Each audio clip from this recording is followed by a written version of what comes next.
Shalom Brahá, sejam todos muito bem-vindos, sou o irmão Gil e vamos que vamos aqui no Provérbio 24, tá? Vamos falar agora, explicar um pouco dos versículos desse provérbio, aonde a gente vai aprender muita coisa. Eu gostaria assim de dar uau!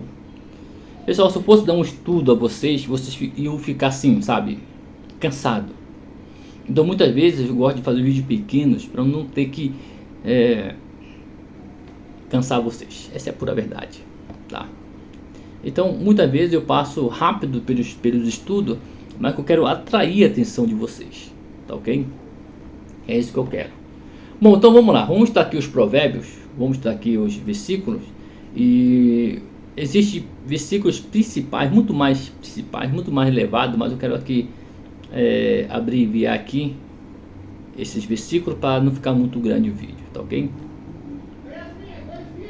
Vamos lá, pessoal. Versículo 11 e 12. Provérbio 24, versículo 11 e 12. Exalta em intervir para salvar vidas em perigos de morte, alertando que a culpa de não sabermos, de nós não sabermos, não é válida perante Deus. Pois Deus, que tudo vê e que tudo sonda os corações, conhece a verdade e tribui a cada um de acordo com as suas ações. Então o versículo vai dizer para nós, olha, Deus, eu não sabia. Não sabia o quê? Como é que você não sabia? Uau! E isso vai trazer para nós esse entendimento de nós, de nós não ajudar a pessoa, Por exemplo, fulano, se não tomar esse remédio aqui ele pode morrer. Fulano não tem dinheiro para comprar remédio, mas eu tenho. E aí? Ok? Aí o fulano morre. O fulano morreu porque não tomou remédio. Então muitas vezes é isso que bate na nossa cabeça. Muitas vezes a gente é uma coisa que, infelizmente, os cristãos perderam a noção disso. De quanto custa a vida de um homem, de quanto custa a vida de um mendigo, tá? de um homossexual, seja ele qual for. Perdemos, não é só o cristão, nós perdemos a noção de quanto custa uma pessoa. Nós sabemos quanto custa, a nossa mensalidade, nossa escola, a nossa roupa, o nosso sapato, nós sabemos, mas a vida de uma pessoa tanto faz, tanto fez. E às vezes, as pessoas acabam morrendo sem receber ajuda nossa. E aí Deus sabe todas as coisas. O contexto, o texto enfatiza a responsabilidade moral e a necessidade, especialmente quando a injustiça e a morte estão em jogo, e de não ignorar o sofrimento alheio, pois Deus é o juiz justo e observador. O caso disso que nós temos aí, um jovem, uma pessoa que morreu nesse negócio aí desse julgamento que tem agora, E aí esse rapaz sempre foi tratado como um golpista, enfim, traidor. E aí o cara vai lá, morre dentro da cadeia. Aí depois vem um ministro com a cara mais sem vergonha do mundo dizendo: morreu o patriota brasileiro fulano. Peraí, quer dizer que o cara, antes de ele morrer, ele não era patriota, ele é um golpista, ele era um bandido, um sacana, etc, etc. Que agora que o cara morreu e a culpa caiu em cima dos ministros no Brasil, eles mudaram a narrativa. Em vez de falar morreu um golpista, não, morreu aqui um cidadão brasileiro, um patriota. Nós sentimos muito. O cara mais sem vergonha do mundo. Uau. É bom a gente não ficar falando muito disso, mas eu gosto de trazer a realidade para vocês, tá? A realidade. Nós não devemos sentir alegria com a morte de ninguém. Cara, se você soubesse o quanto que você vai ser julgado por isso, Cara, por isso que eu falo assim que os cristãos brasileiros estão assim, estão meio lascados com Deus, tá? Tem meio lascado, porque a gente só vê os cristãos falar maldito, desgraçado, infeliz, que morra, que vai pro inferno. Eu disse aqui que esse provérbio aqui não é um provérbio para qualquer um. Desculpa dizer aqui, pessoal, tá? Me perdoam, mas a verdade é essa. Nós estamos estudando o provérbio, e provérbio aqui não fala mentira. Vamos falar aqui a verdade, e a verdade é essa. Refreia a tua língua, refreia os teus lábios, corta, tá? Corta os teus pensamentos, principalmente quando os caras vierem falar de política perto de você. Ô, sai de perto de mim, meu Deus do céu. Eu odeio ficar ouvindo política, ok? Mas Deus sabe todas as coisas. Então a noção aqui é essa: se você abre a tua boca e fala que fulano deveria morrer, cara, toma cuidado, porque a morte pode vir para você. E quando você se encontrar com Deus, cuidado, tem até pena. Então vamos lá. Versículo 11. Livra os que estão sendo levados para a morte, socorre os que caminham trêmulo para a morte, tá? Então aqui uma coisa muito interessante: salva os que estão sendo levados para a morte, socorre os que estão indo ali trêmulo, se tremendo tudo, desesperado, indo para a morte.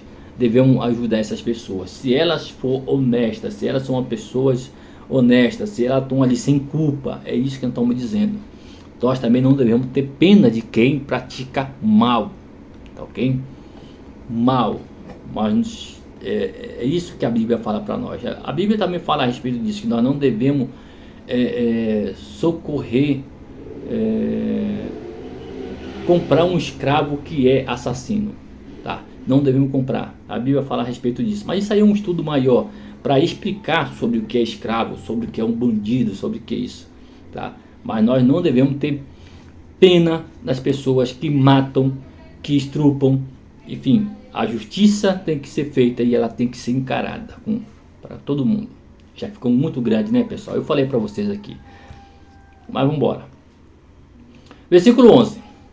Esse versículo é uma exortação para agir. Se você vê alguém à beira da morte ou caminhando para um perigo iminente, a sua responsabilidade é intervir e ajudar a salvar essa pessoa. A expressão caminho trêmulo para a matança descreve pessoas em situação de grande invulnerabilidade que estão sendo conduzidos para uma situação de perigo fatal sem perceber. Seja por engano ou malícia de outra pessoa. Armar cilada, tá? Para que arma cilada? Isso aqui nós devemos tomar muito cuidado. É nossa responsabilidade, ok? Não armar cilada para que fulano, por exemplo, naquela rua ali, se passar naquela rua ali, o cara pode ser morto. Aí eu falo pro fulano: não, fulano, vai pela essa rua aqui, é bem perigoso, mas ninguém vai te mexer com você não. Isso aqui é errado. Se você sabe que esse caminho é perigoso, fala assim: amigo, esse caminho aqui é perigoso, tu pode morrer, não vai por aí não, dá a volta por lá, dá a volta pela cidade, vai por lá, que lá é mais seguro para você. Às vezes é isso, ok? Vamos lá.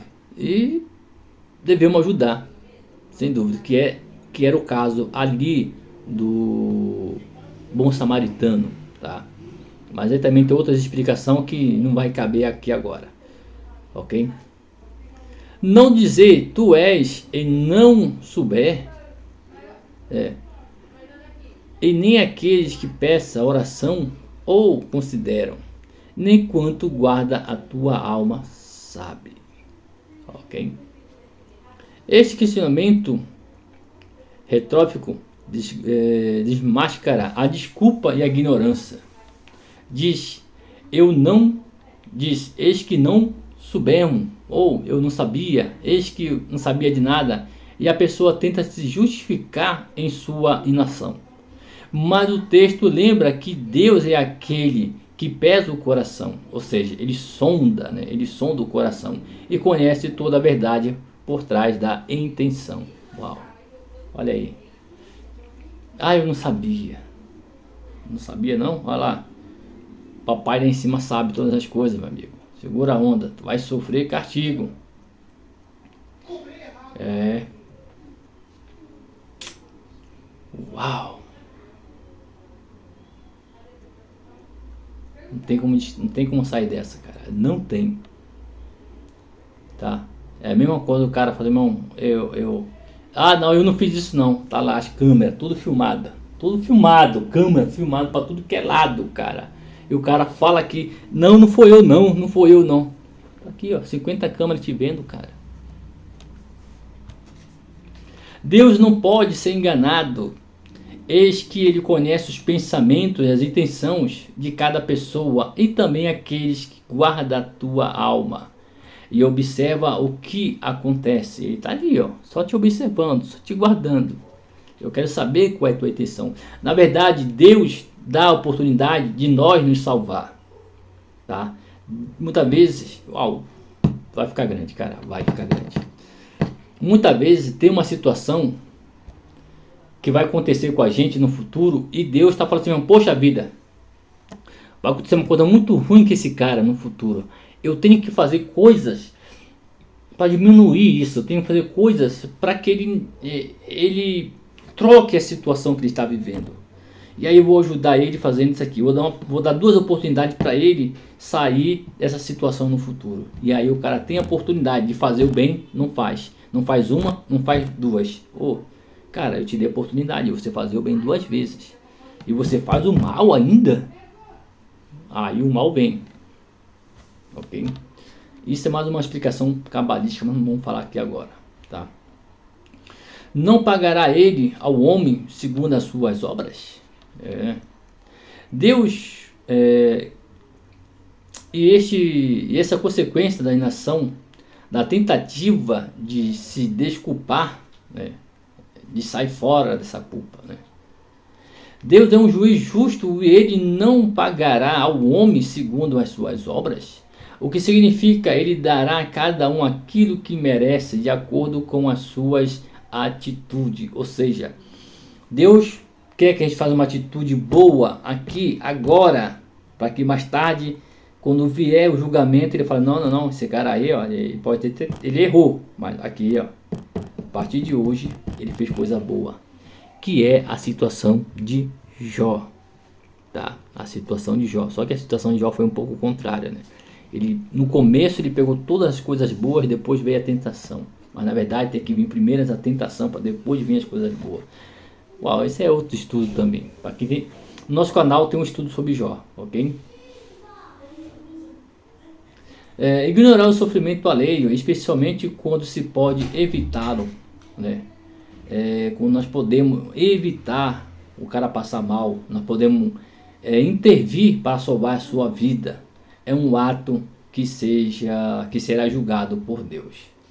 É aqueles caras, né? Muitas vezes a pessoa está ali na ponte, sem saber o que fazer, e acho que a melhor saída é se jogando da ponte, se matando, né? E tem aqueles idiotas, se joga logo, se mata. Tem esses idiotas, né? Enquanto tem outras pessoas que vai lá, conversa, tenta socorrer a pessoa.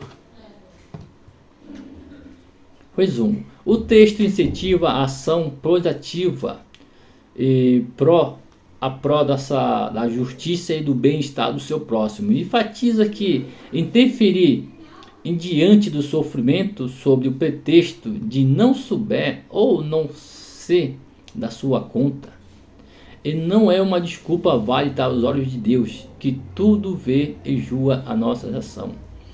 Eu passo ali na rua ali, eu vejo um cara ali, eu não vou ajudar ele, não vou ajudar aquela mulher.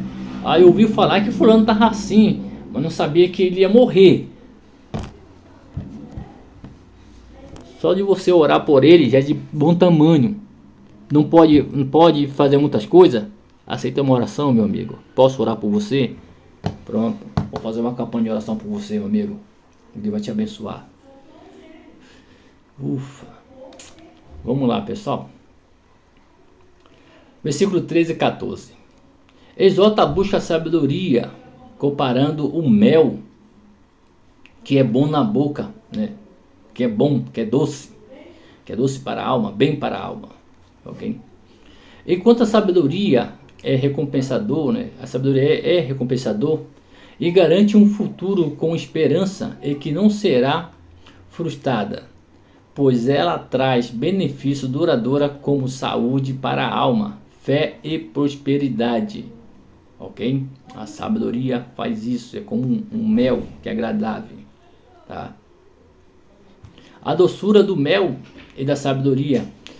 O mel, apresentado como um alimento bom e saboroso, que traz prazer e satisfação ao paladar. Da mesma forma, o conhecimento da sabedoria é comparada a esse mel, pois ele é igualmente bom e doce para a nossa alma, para a sua alma. A sabedoria como alimento da alma. Assim como o mel nutre o corpo, a sabedoria nutre a alma e o espírito. Alimentar-se da sabedoria, portanto, é uma forma nutrir-se de algo que não apenas agrada, mas também traz benefício para toda a existência do seu corpo, da sua alma. Sabedoria. O galardão da alma. Se você encontra sabedoria, haverá um galardão, ou seja, uma recompensa e um benefício. Se você encontrar sabedoria, vai ter muitas coisas, muito mais na tua vida. Esse benefício manifesta em um futuro e uma esperança que não será frustrada. A esperança associada à sabedoria é uma esperança firme e duradoura, ao contrário de uma esperança baseada em coisas passageiras, em coisas tolas. Busca a sabedoria é o caminho para ter um futuro seguro, uma esperança que não será decepcionada. Deus nunca vai decepcionar você. Ok? Em resumo, esse trecho bíblico incentiva a busca pela sabedoria, mostrando que ele é um tesouro que traz benefício para a vida, assim como o mel é um alimento delicioso. Ao encontrar e cultivar o sabor, você garante o futuro e segurança e esperança. Então, quando você encontra essa sabedoria, ela vai te dar esperança para o futuro. Vai te colocar no caminho certo, por mais que seja um caminho que muitos não vão te dar atenção, mas será o caminho para a tua vida, para a tua alma. Ok? Vamos lá, tem aqui mais um, versículo 15 e 16, ok? Uau!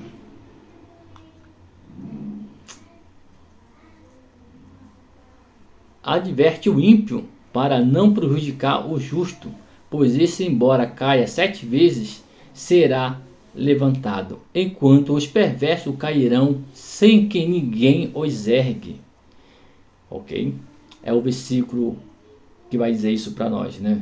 Então, o homem vai cair 7 vezes, o justo vai cair 7 vezes, tá? Então, não arme armadilha para quem é justo, né? A gente vê isso muito na nossa comunidade, ok? A explicação enfatiza a resiliência do justo, que com o apoio divino ele se recupera das suas atividades, né, dos seus problemas, das suas lutas. Contrasta com a queda definitiva do ímpio, que não encontra ajuda nem piedade. O versículo 15 é essencial para aqueles que se interessam aos que apela aos interesses dos ímpios. Sugerirão que eles deverão evitar a perseguição ao justo para proteger sua própria vida. Ou seja, Deus ainda está dizendo para o ímpio: quer viver? Não brinque com o justo, não arme armadilha para o justo. O próprio Deus ensina para o ímpio como ele não ter problema com o próprio Deus. Esses versículos 15:16. Não arma contra a habitação do justo e nem desampare o seu lugar de repouso, porque 7 vezes cairá o justo e se levantará, mas os ímpios não se levantarão. Advertência ao ímpio. Esse versículo é uma ordem para que o perverso não assalte ou cause dano à casa de descanso, do justo. A sabedoria apresentada neste provérbio sugere que o ímpio, ao reconhecer o seu próprio interesse, deve evitar importunar o justo. Então, para o próprio interesse do malvado, do bandido, ele não tentar prejudicar o justo, porque ele vai arranjar problema. A queda do justo. O versículo não está em centro de dificuldade. O justo não está em centro de dificuldade. Ele pode enfrentar quedas, problemas, dificuldade repetidamente, simbolizando assim 7 dias, 7 vezes, ou a semana toda, Entretanto, a diferença é fundamental, é que ele sempre vai se reerguer. Deus sempre vai estar ali. Essa é a diferença. A queda do ímpio. Ao contrário do justo, o ímpio não será levantado quando cair. Ele será derrubado pelas calamidades, sem esperança de recuperação ou ajuda. Uau! O cara tem que se humilhar e prometer a Deus que nunca mais vai sair dessa. Tem muitas pessoas que saíram, tá? Muitas pessoas que conseguiram se levantar do mal, ok? Hoje estão aí fazendo a coisa certa. Significado: resiliência da fé. A ideia central e a força da resiliência do justo, que por confiar em Deus tem a capacidade de superar a adversidade e as quedas, serve para provar a sua fé e sua força interior. Então a queda do justo sempre é um ensinamento, sempre é um aprendizado. Justiça divina. O versículo também revela a justiça de Deus que protege o justo e derrubar o ímpio. Não há que possa justificar ou ajudar o ímpio em sua queda. Ninguém vai ajudar ele, não vai mesmo. Apelos ao interesse próprio. O provérbio não apenas um apelo moral, mas também programático. Ele sugere que, por interesse próprio, o ímpio deve deixar o justo em paz, pois tentar destruir quem Deus protege é um esforço inútil e que acabará por prejudicar por si mesmo o ímpio. Uau! Então deixe o justo quietinho lá no seu lugar. Ok? Pessoal, tem muito mais aqui, tá? Gostaria de trazer um pouco mais, mas para não ficar muito grande, quem sabe aí a gente vai estar trazendo para você outros versículos, tá? Sempre tem vídeos curtos aqui no nosso canal. Todo dia tem um provérbio, um ensinamento de 1 minuto. Para quem gosta de aprender em 1 minuto, ele também tem no nosso canal, que é o short. Bom, pessoal, muito obrigado. Eu vou parar por aqui. Você continua estudando esse provérbio, tá? Que vai mudar a tua vida, o teu ponto de vista. Muito. Pode ter toda a certeza disso, tá? Voltaremos em breve falando desse mesmo provérbio, tá ok? Pessoal, muito obrigado a todos vocês. Shalom, Brahá, Deus abençoe vocês. Compartilha, deixe o seu like, se inscreva no nosso canal e ajuda aqui o irmão Gil a expandir esse ensinamento de provérbio, ok? Shalom, Brahá, e até a próxima. Tudo de bom. Beijos e abraços do irmão Gil. E vamos que vamos.